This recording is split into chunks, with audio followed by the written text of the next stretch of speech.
ಭಾಳ ಒಳ್ಳೆಯ ಜೀವನವನ್ನು ತಮ್ಮ ಮನೆಯೊಳಗೆ ನಡೆಸುವಂತಹ ಸಂದರ್ಭದಲ್ಲಿ ಆತನಿಗೆ 4 ಜನ ಗಂಡು ಮಕ್ಕಳಿದ್ರಂತ. 4 ಜನ ಮಕ್ಕಳಿಗೆ ಒಳ್ಳೆಯ ರೀತಿಯಾಗಿರ್ತಕ್ಕಂತಹ ಶಿಕ್ಷಣವನ್ನು ಆ ಯಜಮಾನಕ್ಕೆ ಕೊಟ್ಟಂಥ ಸಂದರ್ಭದೊಳಗೆ ಹೀಗೆ ಅನೇಕ ದಿನಗಳು ಗತಿಸಿದ ನಂತರದೊಳಗೆ ಒಂದು ದಿನ ಏನಾಗುತ್ತೆ ಅಂತಂದ್ರೆ ಆ 4 ಜನ ಮಕ್ಕಳು ವಯಸ್ಸಿಗೆ ಬರ್ತಾರಂತ. ವಯಸ್ಸಿಗೆ ಬಂದ ನಂತರದೊಳಗೆ ನೀವೆಲ್ಲ ಮನೆಯೊಳಗಿರ್ತಕ್ಕಂತಹ ಮಕ್ಕಳು ಮಗಳಾಗಿರ್ಬೋದು, ಮಗ ಆಗಿರ್ಬೋದು, ವಯಸ್ಸಿಗೆ ಬಂದ ನಂತರದೊಳಗೆ ಇರುವಂತಹ ಒಂದು ಪದ್ಧತಿ ಏನಂತಂದ್ರೆ ಅವರಿಗೆ ಮದುವೆ ಅನ್ನುವಂತಹದ್ದನ್ನು ನೀವೆಲ್ಲರೂ ಕೂಡ ಮಾಡ್ತೀರಿ. ಆ ಮದುವೆ ಅನ್ನುವಂತಹ ಸಂಭ್ರಮ, ಮದುವೆ ಅನ್ನುವಂತಹ ಹಬ್ಬದೊಳಗೆ ಮನೆಯಲ್ಲಿರ್ತಕ್ಕಂತಹ ಎಲ್ಲ ಜನರು ಕೂಡ ತೊಡಗ್ತೀರಿ. ಆ ನಿಟ್ಟಿನೊಳಗೆ ಆ ಊರಿನಲ್ಲಿರುವಂತಹ ಯಜಮಾನ 4 ಜನ ಮಕ್ಕಳು ವಯಸ್ಸಿಗೆ ಬಂದಿದ್ದಾರೆ. ಆ 4 ಜನ ಮಕ್ಕಳಿಗೆ ಒಂದು ಒಳ್ಳೆಯ ಕನ್ಯೆಯನ್ನು ಹುಡುಕಿ ಮದುವೆಯನ್ನು ಮಾಡಿದ್ರೆ ನನ್ನ ಕೆಲಸ ಮುಗಿದು ಹೋಯಿತು ಅನ್ನುವಂಥ ವಿಚಾರವನ್ನು ಆ ಯಜಮಾನ ಮಾಡಿದಾಗ 4 ಜನರಿಗೆ ಯೋಗ್ಯರಾಗಿರ್ತಕ್ಕಂತಹ ಕನ್ಯೆಯರನ್ನು ಹುಡುಕಿ 4 ಜನ ಮಕ್ಕಳಿಗೆ ಮದುವೆ ಮಾಡ್ತಾನೆ. ಮದುವೆ ಮಾಡಿದ ನಂತರದೊಳಗೆ ಆತನ ದಿನಚರಿ ಹೀಗೆ ಗತಿಸ್ತಾ ಕೆಲವೊಂದಿಷ್ಟು ವರ್ಷಗಳು ಉರುಳಿದ ನಂತರದೊಳಗೆ ಏನಾಗುತ್ತೆ ಅಂತಂದರೆ ಈ ಶರೀರ ಅನ್ನುವಂತಹದ್ದು ಹುಟ್ಟಿದಾಗ ಹೇಗಿರುತ್ತೆ ಹಾಗೇ ಇರಲ್ಲ. ವರ್ಷಗಳು ಗತಿಸಿದ ನಂತರದೊಳಗೆ ಬಾಲ್ಯದಲ್ಲಿರುವಂತಹ ವ್ಯವಸ್ಥೆ ಪ್ರೌಢಾವಸ್ಥೆಗೆ ಬರುತ್ತೆ. ಹೀಗೆ ಅನೇಕ ರೀತಿಯಾಗಿರ್ತಕ್ಕಂತಹ ವ್ಯವಸ್ಥೆಗಳನ್ನು ನಾವು ಕಾಣ್ತೀವಿ. ಬಾಲ್ಯಾವಸ್ಥೆ, ಪ್ರೌಢಾವಸ್ಥೆ, ಯೌವನಾವಸ್ಥೆ, ವೃದ್ಧಾಪ್ಯ ಅವಸ್ಥೆ. ಹೀಗೆ ಆತನ ದಿನಚರಿ ಒಳಗೆ ಏನಾಗುತ್ತೆ ಅಂತಂದ್ರೆ ಆ ಅಜ್ಜನಿಗೆ, ಆ ಯಜಮಾನನಿಗೆ ವಯಸ್ಸು ಆದ ನಂತರದೊಳಗೆ ವೃದ್ಧಾಪ್ಯ ಅಂತಕ್ಕಂತಹದ್ದು ತೊಡಗಿದ ನಂತರದೊಳಗೆ ಯಜಮಾನನಿಗೆ ಒಂದಿಷ್ಟು ಕಾಯಿಲೆಗಳು ಆತನ ಶರೀರವನ್ನು ಆವರಿಸಿಕೊಂಡಾಗ ಆತನ ಮಕ್ಕಳು ಆ ಯಜಮಾನನಿಗೆ ಆಸ್ಪತ್ರೆಗೆ ಕರ್ಕೊಂಡು ಹೋದ ನಂತರದೊಳಗೆ ವೈದ್ಯರಾಗಿದ್ದಂಥವ್ರು ಏನು ಸೂಚನೆ ಕೊಡ್ತಾರಪ್ಪ ಅಂತಂದರೆ ಆ ಯಜಮಾನ ಇನ್ನು ಭಾಳ ವರ್ಷಗಳ ಕಾಲ ಬದುಕಲಿಕ್ಕೆ ಸಾಧ್ಯ ಇಲ್ಲ. ನಿಮ್ಮ ಮನೆಯೊಳಗೆ ಆತನಿಗೆ ಆರೈಕೆ ಮಾಡಿರಿ, ನಾವು ಕೊಡುವಂತಹ ಔಷಧಿ ಉಪಚಾರವನ್ನು ಯಜಮಾನನಿಗೆ ಮಾಡಿರಿ ಅನ್ನುವಂಥ ಸೂಚನೆಯನ್ನು ವೈದ್ಯರಾಗಿದ್ದಂಥವರು ಆ ಯಜಮಾನನಿಗೆ ನೀಡಿದ ನಂತರದೊಳಗೆ ಯಜಮಾನ ಒಂದಿಷ್ಟು ಮಾತುಗಳನ್ನು ಆಡ್ತಾ ಇದ್ದ. ಕಾಯಿಲೆ ಬಂದ್ರೂ ಕೂಡ ಒಂದಿಷ್ಟು ಮಾತುಗಳನ್ನು ಹೇಳ್ತಾ ಇದ್ದ. ಹೇಳಿದ ನಂತರದೊಳಗೆ ಹಿಂಗೆ ಮತ್ತೊಂದಿಷ್ಟು ವರ್ಷಗಳು ಗತಿಸಿದ ನಂತರದೊಳಗೆ ಒಂದು ದಿನ ಆ ಯಜಮಾನನಿಗೆ ಏನಾಗುತ್ತೆ ಅಂತಂದ್ರೆ ಮಾತುಗಳು ಆಡ್ತಕ್ಕಂತಹದ್ದು ನಿಲ್ತಾವೆ. ಆ ಯಜಮಾನನಿಗೆ ಮಾತುಗಳನ್ನು ಏನು ಹೇಳ್ತಾ ಇದ್ಲ ಆ ಮಾತುಗಳು ನಿಲ್ತ ನಂತರದೊಳಗೆ ನಾವೆಲ್ಲ ನೋಡ್ಬೋದು, ಸಮಾಜದಲ್ಲಿ ಮಾತನಾಡಲಿಕ್ಕೆ ಬರಲಾರ್ದಂತಹ ವ್ಯಕ್ತಿಗಳು ಅವರು ಸನ್ನಿ ಮೂಲಕ ತಮ್ಮ ಭಾವನೆಗಳನ್ನು ವ್ಯಕ್ತಪಡಿಸ್ತಿರ್ತಾರೆ. ಈ ಬಾಯಾರಿಕೆ ಆತಂದ್ರೆ ತಮ್ಮ ಕೈಗಳನ್ನು ಹಿಂಗೆ ಬಾಯಿಗೆ ತೋರಿಸ್ತಿರ್ತಾರೆ. ಹಸಿವು ಆತಂದ್ರೆ ಕೈ ತುತ್ತು ಬಾಯಿಗೆ ಒಯ್ತಿರ್ತಾರೆ. ಅನೇಕ ಸಲಹೆ ಸನ್ನೆಗಳನ್ನು ಮಾತನಾಡಲಾರ್ದಂಥವ್ರು ನೀಡ್ತಿರ್ತಾರೆ. ಆ ನಿಟ್ಟಿನೊಳಗೆ ಆ ಯಜಮಾನನೂ ಕೂಡ ಮನೆಯೊಳಗೆ ಸನ್ನೆ ಮೂಲಕ ಅನೇಕ ತನ್ನ ಸನ್ನೆಗಳನ್ನು ಆ 4 ಜನ ಮಕ್ಕಳಿಗೆ ತೋರಿಸ್ತಿರ್ತಾನೆ. ಒಂದಿನ ಏನಾಗುತ್ತೆ ಅಂತಂದರೆ ನಿತ್ಯವೂ ಮಾಡುವಂತಹ ಸನ್ನೆಗಳನ್ನು ಮಾಡುವುದನ್ನು ಬಿಟ್ಟು ಒಂದು ವಿಶೇಷವಾಗಿರ್ತಕ್ಕಂತಹ ಸನ್ನೆಯನ್ನು ಯಜಮಾನ ಮಾಡ್ತಾನೆ. ಹಿಂಗೇನೋ ಒಂದು ಕೈ ಮಾಡ್ತಾನೆ ಆ ಯಜಮಾನ.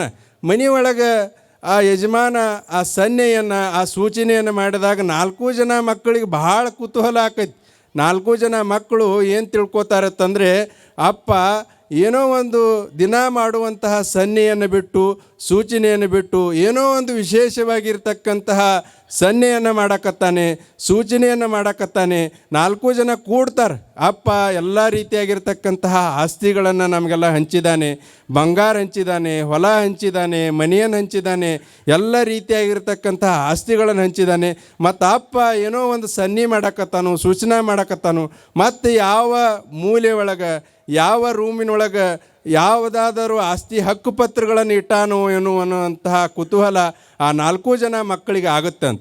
ಆದ ನಂತರದೊಳಗೆ ಆ 4 ಜನ ಮಕ್ಕಳು ವಿಚಾರ ಮಾಡ್ತಾರೋ, ಅಪ್ಪ ಅಂತರೂ ಏನೂ ಮಾತನಾಡಲಿಕ್ಕೆ ಸಾಧ್ಯ ಇಲ್ಲ, ಒಬ್ಬ ಶ್ರೇಷ್ಠನಾಗಿರ್ತಕ್ಕಂತಹ ವೈದ್ಯನನ್ನು ನಮ್ಮ ಮನೆಗೆ ಕರ್ಕೊಂಡು ಬಂದ ನಂತರದೊಳಗೆ ಅಪ್ಪನಿಗೆ ಚಿಕಿತ್ಸೆಯನ್ನು ಕೊಡೋನು.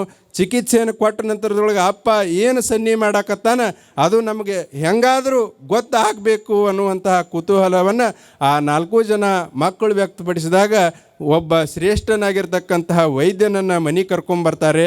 ಕರ್ಕೊಂಡು ಬಂದ ನಂತರದೊಳಗೆ ವೈದ್ಯನಿಗೆ ಹೇಳ್ತಾರೆ, ನಮ್ಮಪ್ಪ ದಿನ ಅನೇಕ ಸನ್ನೆ ಸೂಚನೆಗಳನ್ನು ಮಾಡ್ತಾಯಿದ್ದ, ಆ ಸನ್ನೆ ಸೂಚನೆಗಳು ನಮಗೆ ಗೊತ್ತಾಗ್ತಿದ್ವು, ಆದರೆ ನಮ್ಮ ಅಪ್ಪ ಹಿಂಗೇನೋ ಒಂದು ವಿಶೇಷವಾಗಿರ್ತಕ್ಕಂತಹ ಸನ್ನೆ ಸೂಚನೆಯನ್ನು ಕೊಡಕತ್ತಾನು. ಆ ಸನ್ನೆ ಸೂಚನೆ ಕೊಡ್ತಕ್ಕಂಥದ್ದು ಆತನ ಮಾತಿನ ಮೂಲಕ ಬರಬೇಕು ಅನ್ನುವಂಥ ವಿಚಾರವನ್ನು 4 ಜನ ಮಕ್ಕಳು ವ್ಯಕ್ತಪಡಿಸಿದಾಗ ವೈದ್ಯರು ಹೇಳ್ತಾರೆ, ಒಂದು 5 ಲಕ್ಷ ರೂಪಾಯಿ ಇಂಜೆಕ್ಷನ್ ಐತಿ, ಆ ಇಂಜೆಕ್ಷನನ್ನು ನಿಮ್ಮ ಅಪ್ಪನಿಗೆ ಮಾಡಿದ್ವು ಅಂತಂದರೆ ಆ ಯಜಮಾನ ಕೆಲವು ಸೆಕೆಂಡದೊಳಗೆ ತಮ್ಮ ಮಾತುಗಳನ್ನು ವ್ಯಕ್ತಪಡಿಸಿ ತನ್ನ ಪ್ರಾಣವನ್ನು ಬಿಡ್ಬೋದು ಅನ್ನುವಂತಹ ವಿಚಾರವನ್ನು ಆ ವೈದ್ಯ ಹೇಳಿದಾಗ 4 ಜನ ಆಯಿತು ತಂದು ಆ ವೈದ್ಯನಿಗೆ 5 ಲಕ್ಷ ರೂಪಾಯಿಗಳನ್ನು ನೀಡ್ತಾರೆ. ನೀಡಿದ ನಂತರದೊಳಗೆ ಆ ವೈದ್ಯನಾಗಿರ್ತಕ್ಕಂಥವನು ಆ ಯಜಮಾನನಿಗೆ ಇಂಜೆಕ್ಷನನ್ನು ಮಾಡ್ತಾನಂತ. ಇಂಜೆಕ್ಷನ್ ಮಾಡಿದ ನಂತರದೊಳಗೆ ಯಜಮಾನ ಎದ್ದು ಕೂತ್ಕೊಂಡು ಆ ಸನ್ನೆಯ ಮಾತಿನ ಮೂಲಕ ಏನು ವ್ಯಕ್ತಪಡಿಸ್ತಾನಂತಂದ್ರೆ, ಮಕ್ಕಳ್ರ ಮೂಲಿ ಒಳಗೆ ಎಮ್ಮಿ ಕರ ಕಟ್ಟಿರಿ, ಆ ಎಮ್ಮಿ ಕರ ಕಸಬರ್ಗಿ ತಿನ್ನಾಕತ್ತದೆ ಅಂತಕ್ಕಂತಹ ಮಾತುಗಳನ್ನು ಆ ಯಜಮಾನ ಹೇಳಿ ತನ್ನ ಪ್ರಾಣವನ್ನು ಬಿಟ್ಟ ಅಂತಕ್ಕಂತಹದ್ದು ನಮಗೆ ಆ ಕಥೆಯ ಮೂಲಕ ಗೊತ್ತಾಗ್ತಕ್ಕಂತಹ ಸಂಗತಿ. ಆ ನಿಟ್ಟಿನೊಳಗೆ ನಾವೆಲ್ಲ ಏನು ಅರ್ಥ ಮಾಡ್ಕೋಬೇಕಂತಂದರೆ, ಸುಮಾರು ನೂರಾರು ನಾವು ಕೋಟಿಗಟ್ಟಲೆ ಹಣವನ್ನು ಈ ನಾಡಿನೊಳಗೆ ಸಂಪಾದನೆ ಮಾಡಿರ್ತಕ್ಕಂಥವ್ರನ್ನು ನೋಡ್ತೀವಿ. ಕೋಟಿ ಸಂಪಾದನೆ ಮಾಡಿದ್ರೂ ಕೂಡ ಒಂದಿಷ್ಟು ದಾನ ಧರ್ಮ ಪುಣ್ಯದ ಕಾರ್ಯಗಳಿಗೆ ನಮ್ಮ ಹಣ ಇಲ್ಲ ಅಂತಂದರೆ ಆತನ ಜೀವನ ಅನ್ನುವಂತಹದ್ದು ವ್ಯರ್ಥ ಅಂತಕ್ಕಂಥದ್ದು ನಮಗೆ ಗೊತ್ತಾಗುತ್ತೆ. ಆ ಅಕ್ಕ ಮಹಾದೇವಿ ಅನ್ನುವಂತಹ ಒಬ್ಬ ಶಿವಶರಣೆ ಒಂದು ಕಡೆ ಏನು ಹೇಳ್ತಾಳೆ ಅಂತಂದರೆ, ಮರವಿದ್ದು ಫಲವೇನು ನೆರಳಿಲ್ಲದನ್ನಕ್ಕ, ಹಸುವಿದ್ದು ಫಲವೇನು ಹೈನವಿಲ್ಲದನ್ನಕ್ಕ, ದನವಿದ್ದು ಫಲವೇನು ದಯವಿಲ್ಲದನ್ನಕ್ಕ, ರೂಪಿದ್ದು ಫಲವೇನು ಗುಣವಿಲ್ಲದನ್ನಕ್ಕ, ಅಂಬಲಿಯಿದ್ದ ಫಲವೇನು ಬಾಣವಿಲ್ಲದನ್ನಕ್ಕ, ನಾನಿದ್ದ ಫಲವೇನು ನಿಮ್ಮ ಜ್ಞಾನವಿಲ್ಲದನ್ನಕ್ಕ ಅನ್ನುವಂತಹ ಮಾತುಗಳನ್ನು ಅಕ್ಕ ಮಹಾದೇವಿ ಬಹಳ ಸುಂದರವಾಗಿ ತಮ್ಮ ವಚನದ ಸಾಲಿನೊಳಗೆ ತಿಳಿಸ್ತಾಳೆ. ಈ ವಚನದ ಅರ್ಥ ನಿಮಗೆಲ್ಲ ಗೊತ್ತಾಗಿರ್ಬೋದು. ಮರವಿದ್ದು ಫಲವೇನು ನೆರಳಿಲ್ಲದನ್ನಕ್ಕ. ನೀವು ಯಾವುದೇ ಒಂದು ಮರವನ್ನು ನೋಡ್ರಿ, ಆ ಮರ ನಿಮಗೆ ನೆರಳು ಕೊಟ್ಟಿತ್ತಂದರೆ, ಆ ಮರ ನಿಮಗೆ ಹಣ್ಣು ಕೊಟ್ಟಿತ್ತಂದರೆ ನೀವು ಕೂಡ ಅದಕ್ಕೆ ಪ್ರೀತಿಯಿಂದ ಗೌರವದಿಂದ ಆ ಮರವನ್ನು ಕಾಣುವಂಥ ವ್ಯವಸ್ಥೆಯನ್ನು ನೀವೆಲ್ಲರೂ ಕೂಡ ಮಾಡ್ತೀರಿ. ಮರವಿದ್ದು ಫಲವೇನು ನೆರಳಿಲ್ಲದನ್ನಕ್ಕ. ಮರ ಆಗಿರ್ತಕ್ಕಂಥದ್ದು ಮಾನವರಿಗೆ ನೆರಳನ್ನು ಕೊಡಬೇಕು, ಹಣ್ಣನ್ನು ಕೊಡಬೇಕು. ಅದು ಒಂದು ಮರದ ವಿಶಿಷ್ಟತೆ ಅಂತಕ್ಕಂತಹದ್ದು ನಿಮಗೆಲ್ಲ ಗೊತ್ತಿದೆ. ಆ ನಿಟ್ಟಿನೊಳಗೆ ಅಕ್ಕ ಮಹಾದೇವರು ಹೇಳಿದ ಹಾಗೆ ಮರವಿದ್ದು ಫಲವೇನು ನೆರಳಿಲ್ಲದನ್ನಕ್ಕ. ಯಾವ ಮರ, ಯಾವ ಗಿಡ, ಯಾವ ಸಸ್ಯ ಆಗಿರ್ತಕ್ಕಂತಹದ್ದು ಒಂದು ಹಣ್ಣನ್ನು ನೆರಳನ್ನು ನಮಗೆ ಉಪಕಾರವನ್ನು ಕೊಟ್ಟಾಗ ಆ ಮರಕ್ಕೆ ಕಿಮ್ಮತ್ತು ಬರುತ್ತೆ ಅನ್ನುವಂಥ ವಿಚಾರವನ್ನು ಅಕ್ಕ ಮಹಾದೇವಿ ತಿಳಿಸ್ತಾಳೆ. ಅದೇ ರೀತಿಯಾಗಿ ಮುಂದುವರೆದು ಏನು ಹೇಳ್ತಾಳೆ, ಹಸುವಿದ್ದು ಫಲವೇನು ಹೈನವಿಲ್ಲದನ್ನಕ್ಕ. ನೀವೆಲ್ಲರೂ ಕೂಡ ಮನೆಯೊಳಗೆ ಅನೇಕ ರೀತಿಯಾಗಿರ್ತಕ್ಕಂತಹ ಸಾಕು ಪ್ರಾಣಿಗಳನ್ನು ಸಾಕ್ತೀರಿ. ಆಡಾಗಿರ್ಬೋದು, ಆಮೇಲೆ ಕುರಿ ಆಗಿರ್ಬೋದು, ಎಮ್ಮೆ ಆಗಿರ್ಬೋದು, ಆಕಳಾಗಿರ್ಬೋದು, ಹಲವಾರು ರೀತಿಯಾಗಿರ್ತಕ್ಕಂತಹ ಸಾಕು ಪ್ರಾಣಿಗಳನ್ನು ನಿಮ್ಮ ಮನೆಯೊಳಗೆ ಸಾಕ್ತೀರಿ.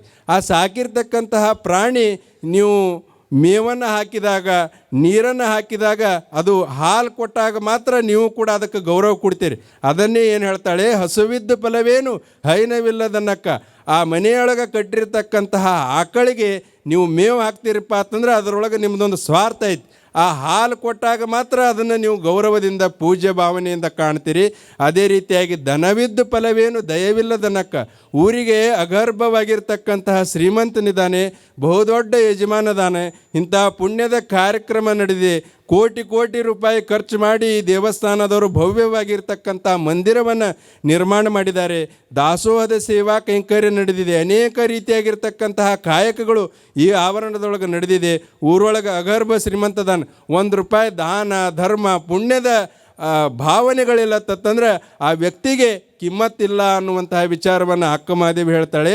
ಧನವಿದ್ದ ಫಲವೇನು ದಯವಿಲ್ಲದನ್ನಕ್ಕ, ರೂಪಿದ್ದ ಫಲವೇನು ಗುಣವಿಲ್ಲದನ್ನಕ್ಕ ಅನ್ನುವಂತಹ ವಿಚಾರವನ್ನು ಹೇಳ್ತಾಳೆ. ಮುಂದುವರೆದು ನೋಡಲಿಕ್ಕೆ ಬಹಳ ಚೆನ್ನಾಗಿದ್ದಾನೆ, ನೋಡಲಿಕ್ಕೆ ಬಹಳಷ್ಟು ರೂಪವತಿ ಇದ್ದಾಳೆ, ಆದರೆ ಒಳಗಿರ್ತಕ್ಕಂತಹ ಆತಳ ಅವಗುಣಗಳಾಗಿರ್ಬೋದು, ಕೆಟ್ಟ ಗುಣಗಳಾಗಿರ್ಬೋದು ಆ ವ್ಯಕ್ತಿಯನ್ನು ಮೇಲಕ್ಕೆ ಒಯ್ಯಲಿಕ್ಕೆ ಸಾಧ್ಯ ಇಲ್ಲ ಅನ್ನುವಂಥ ವಿಚಾರವನ್ನು ಅಕ್ಕಮಹಾದೇವಿ ಹೇಳ್ತಾಳೆ. ಅದಕ್ಕೆ ಮುಂದೆ ಹೇಳ್ತಾಳೆ, ಅಂಬಲಿವಿದ್ದ ಫಲವೇನು ಬಾನವಿಲ್ಲದನಕ, ಅಗಲಾಗಿರ್ತಕ್ಕಂತಹ ಬಂಗಾರದ ತಾಟಾಗಿರ್ಬೋದು, ಬೆಳ್ಳಿ ತಟ್ಟೆ ಆಗಿರ್ಬೋದು, ಆ ತಾಟನ್ನು ನೋಡಿ ನಮ್ದೇನು ಹೊಟ್ಟೆ ತುಂಬತೈತೇನು, ಆ ತಾಟದೊಳಗೆ ಏನಿತ್ತಂದ್ರೆ ಆ ತಾಟಿಗೆ ಕಿಮ್ಮತ್ತು ಬರ್ತೈತಿ.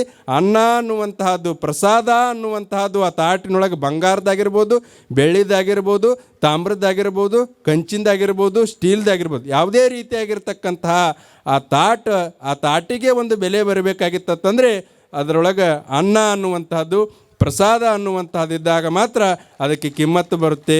ಮುಂದೆ ಏನು ಹೇಳ್ತಾಳೆ, ನಾನಿದ್ದ ಫಲವೇನು ನಿಮ್ಮ ಜ್ಞಾನವಿಲ್ಲದನ್ನಕ್ಕ ಅನ್ನುವಂತಹ ಮಾತುಗಳನ್ನು ಹೇಳ್ತಾಳೆ. ಈ ಶರೀರ ಅನ್ನುವಂತಹದ್ದು, ಈ ಕಾಯ ಅನ್ನುವಂತಹದ್ದು ಪರಮಾತ್ಮ ಸೃಷ್ಟಿ ಮಾಡಿದ್ದಾನೆ. ಆ ಪರಮಾತ್ಮ ಸೃಷ್ಟಿ ಮಾಡಿರ್ತಕ್ಕಂತಹದ್ರೊಳಗೆ ನಾವೆಲ್ಲ ಏನು ಇಟ್ಬೇಕಪ್ಪ ಅಂತಂದ್ರೆ ಬಂಗಾರ ಹಾಕಿಕೊಳ್ಳೋದ್ರಿಂದ, ಆಸ್ತಿ ಸಂಪಾದನೆ ಮಾಡೋದ್ರಿಂದ ಈ ಶರೀರ ಅನ್ನುವಂತಹದ್ದು ಕಿಮ್ಮತ್ತು ಬರಲ್ಲ. ಆ ಶರೀರಕ್ಕೆ ಕಿಮ್ಮತ್ತು ಬರಬೇಕಾಗಿತ್ತಂದ್ರೆ ನೀವು ಮಣಕವಾಡ ಪರಮ ಪೂಜಾರಿ ಹೇಳ್ತಕ್ಕಂತಹ ಜ್ಞಾನದ ಮಾತುಗಳನ್ನು ಹೇಳಿದಾಗ ನಿಮಗೆಲ್ಲ ಕಿಮ್ಮತ್ತು ಬರುತ್ತೆ ಅಂತಕ್ಕಂತಹ ವಿಚಾರವನ್ನು ನಾನು ವೇದಿಕೆ ಮೂಲಕ ನಿಮಗೆಲ್ಲ ತಿಳಿಸಿ ಹೇಳಿದಾಗ, ಮೇದಾರ ಕೇತಯ್ಯನೂ ಕೂಡ ದಿನನಿತ್ಯ ಕಾಯಕವನ್ನು ಮಾಡ್ತಿದ್ದ. ಯಾವ ಕಾಯಕ ಅಂತಂದರೆ ಕಾಡಿಗೆ ಹೋಗಿ ಬಿದರಿನ ಕಟ್ಟಿಗೆಯನ್ನು ಕಡಿದುಕೊಂಡು ಬಂದು ತನ್ನ ಕಾಯಕವನ್ನು ನಡೆಸ್ತಕ್ಕಂತಹ ಒಬ್ಬ ಶರಣ. ಹೀಗೆ ಒಂದು ದಿನ ಏನಾಗುತ್ತೆ ಅಂತಂದರೆ ತನ್ನ ಕಾಯಕದಲ್ಲಿ ನಿರತನಾಗಿರತಕ್ಕಂತಹ ಮೇದಾರ ಕೇತಯ್ಯ ಒಂದು ದಿನ ಕಾಡಿಗೆ ಹೋಗ್ತಾನೆ.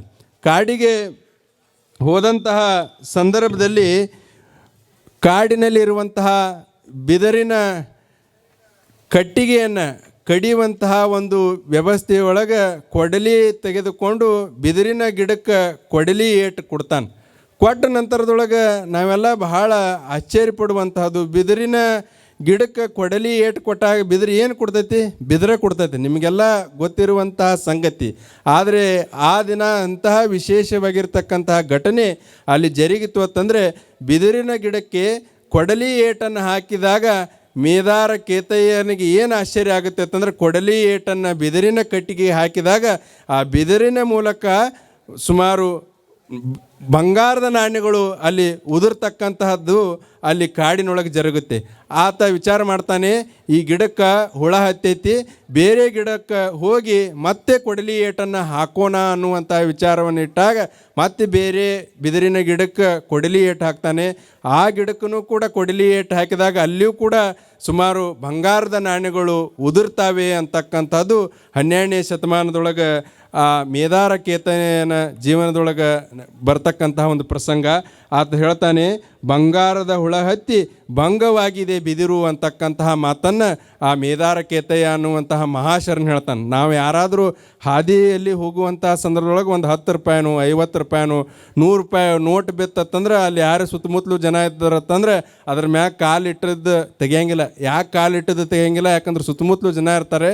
ಆ ಜನ ಎಲ್ಲ ಹೋಗುವುದನ್ನು ನಾವು ಕಾಯ್ತಾ ಇರ್ತೀವಿ. ಅವರೆಲ್ಲ ಹೋದ ಮ್ಯಾಗ 10 ರೂಪಾಯಿ ಆಗಿರ್ಬೋದು, 50 ರೂಪಾಯಿ ಆಗಿರ್ಬೋದು, ಆ ನಾಣ್ಯವನ್ನು ತೆಗೆದುಕೊಂಡು ಕಿಸೆ ಒಳಗೆ ಇಟ್ಕೊಂಡು ನಮಗೇನು ಮಾಡಬೇಕು ಅನ್ನುವಂತಹದ್ದನ್ನು ನಾವೆಲ್ಲ ಮಾಡ್ತೀವಿ. ಆದರೆ ಆ ಶರಣರ ವಿಚಾರಗಳು ಎಂಥದ್ದಾಗಿತ್ತಂದ್ರೆ, ಬಂಗಾರ ಗಿಡಕ್ಕೆ, ಬಿದಿರಿನ ಗಿಡಕ್ಕೆ ಬಂಗಾರ ಮಳೆ ಉಂಟಾದಾಗ ಆ ಗಿಡಕ್ಕೆ ಹುಳ ಹತ್ತಿದೆ ಅನ್ನುವಂತಹ ವಿಚಾರವನ್ನು ಇಟ್ಟುಕೊಂಡಿರ್ತಕ್ಕಂಥವ್ರು ಅದು 12ನೇ ಶತಮಾನದ ಶಿವಶರಣರು ಅಂತಕ್ಕಂಥದ್ದನ್ನು ನಾನು ಈ ಸಂದರ್ಭದಲ್ಲಿ ನಿಮಗೆಲ್ಲ ತಿಳಿಸ್ಲಿಕ್ಕೆ ಬಯಸ್ತೀನಿ. ಆ ನಿಟ್ಟಿನೊಳಗೆ ಅವರ ಆದರ್ಶದ ವಿಚಾರಗಳನ್ನು, ಎಲ್ಲ ವಿಚಾರಗಳನ್ನು ಪರಮ ಪೂಜ್ಯರು ನಿಮ್ಮ ಜೊತೆಗೆ ಹಂಚ್ಕೋತಿದ್ದಾರೆ. ಅಂತಹ ಪರಮ ಪೂಜ್ಯರ ವಾಣಿಗಳು ಇನ್ನೇನು 4 ದಿನಗಳು ನಡೀತಾವೆ. ಆ 4 ದಿನದೊಳಗೆ ನಡೆಯುವಂತಹ ವಿಚಾರಗಳನ್ನು ನೀವೆಲ್ಲರೂ ಕೂಡ ತನು ಮನ ಧನದ ಶುದ್ಧವಾಗಿ ಕೇಳಿ